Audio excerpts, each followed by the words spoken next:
Hello, and welcome to the K12 Excellence Hub podcast, brought to you by Alifa Education Services, where we invite you to experience excellence, embrace opportunity.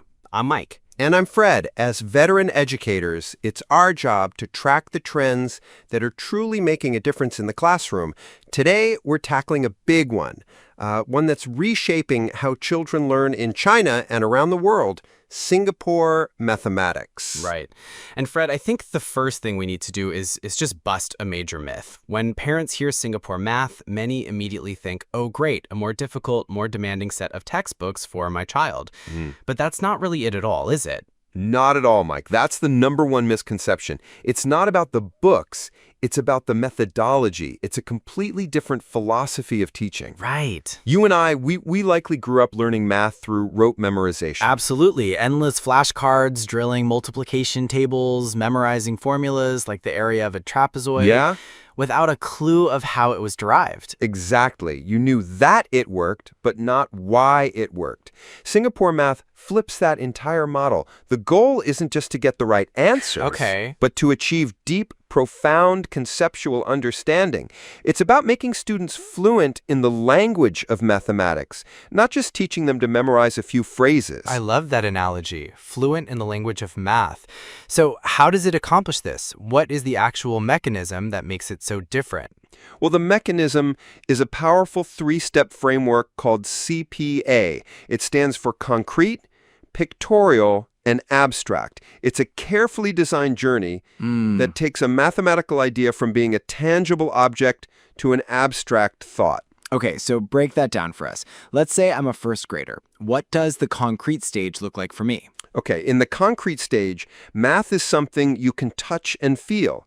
Instead of just seeing the abstract symbols 2 plus 3 on a worksheet, you'd be given 2 physical blocks in one hand and 3 in the other. Your task is to physically combine them, count the new total, and see that you now hold 5 blocks. The abstract idea of addition is now tied to a physical, real-world experience. It's intuitive. You're removing that initial layer of fear and abstraction right from the get-go. It's not intimidating numbers. It's just playing with blocks. Okay, so after I've mastered combining blocks, what happens in the pictorial stage? The pictorial stage is the critical bridge between the physical and the purely mental. Here, students learn to represent what they just did by drawing it. And this is where we see one of Singapore math's most famous tools, bar modeling. I've heard about this. It's for word problems, right? Precisely. Instead of teaching kids to just hunt for keywords like in total or left over, which can be very misleading. Bar modeling teaches them to visualize the entire problem. They draw simple rectangular bars to represent the different quantities. A complex, wordy problem suddenly becomes a simple visual puzzle. It's a light bulb moment for so many students when they see a problem laid out that way. It's a visual roadmap for the solution. That sounds incredibly powerful. So that leads us to the final stage, abstract. Yes, and this is where the familiar numbers and symbols, 2 plus 3 equals 5, finally come in. But by the time a child reaches this stage, that equation is no longer a random fact to be memorized. It is anchored to a rich physical and visual memory. They've held it, they've drawn it, and now they truly understand it. That makes perfect sense. But let's switch gears, Fred. A great philosophy is one thing, but results are another. What is the evidence that this actually works better? Well, the evidence is overwhelming, and it's a key reason for its surge in popularity in China. Year after year, Singapore is at or near the very top of global education rankings like PISA and TIMSS. This isn't an unproven theory. It's one of the most validated educational approaches on the planet. And parents in China are taking notice? They absolutely are. Our research shows a parental approval rate of around 78%. Parents in major hubs like Beijing and Shanghai are seeing this not just as a way to get better test scores, but as a strategic investment in their child's cognitive future. They want children who are critical thinkers and adaptable problem solvers, not just, human calculators.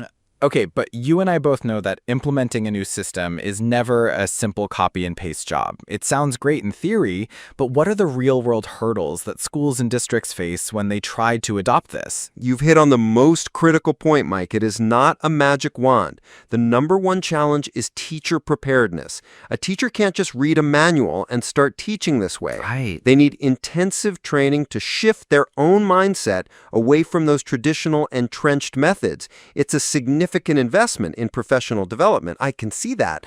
What else? The second major challenge is cultural contextualization.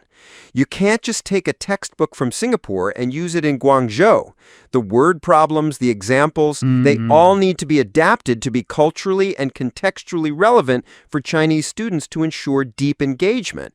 And finally, there are operational constraints, the cost and availability of high-quality, localized teaching materials. So that brings up the ultimate question for many parents, the balancing act. How does this deep, sometimes slow foundational approach square with the intense pressure of a high-stakes exam system? It's the central tension, but here's the beauty of it. The long-term payoff is huge. A student who only memorized formulas might panic when they see an unfamiliar problem on an exam, but a student with deep conceptual understanding has the mental flexibility to analyze the problem from different angles and build a solution from the ground up.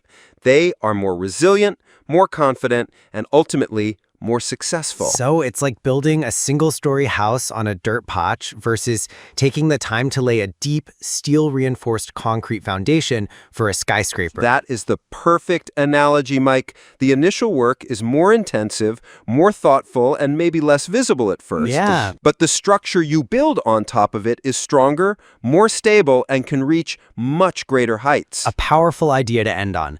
Singapore Math is clearly more than just a curriculum. It's a strategic approach to building the next generation of thinkers. And that brings us to the end of our discussion today. We hope we've given you a clearer, more nuanced picture of this exciting trend. Now, here's a question we'd like you to think about. As parents and educators navigating a world of high-stakes exams, how can we create spaces in our children's education to build this kind of deep conceptual understanding, even if the system doesn't always reward it in the short term? We'd love to hear your thoughts. Join us next time on the K12 Excellence Hub podcast. Until then, experience excellence and embrace opportunity.